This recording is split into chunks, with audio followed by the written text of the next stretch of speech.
Friends, म भरत ओझा।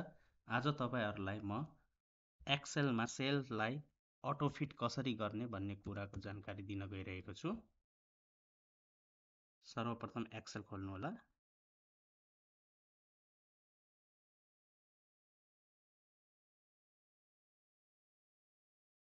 यहाँ जस्तै म नाम लेखेँ हैन,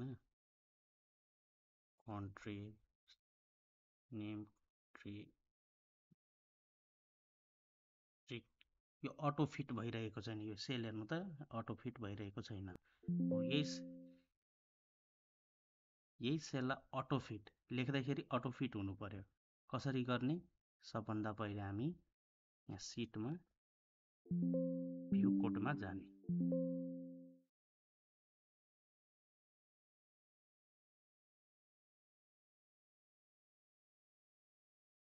राइट क्लिक गरेर भ्यू कोड है, यहाँ जेनरल छ, जेनरलमा वर्कसिटमा क्लिक गर्ने।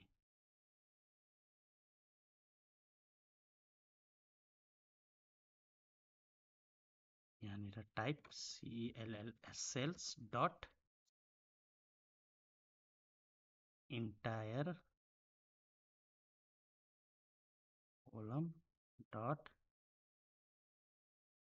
अटो फिट भन्ने यसलाई क्लोज गरिदिने।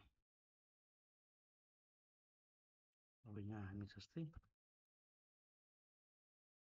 My name is Bharat Ojha लेख्यो भने इन्डिया कन्ट्री नेम लेख्यो भने यो अटोफिट भयो। यस्तै जानकारीको लागि यो भिडियोलाई लाइक, सब्स्क्राइब एन्ड सेयर गरिदिनु होला। धन्यवाद।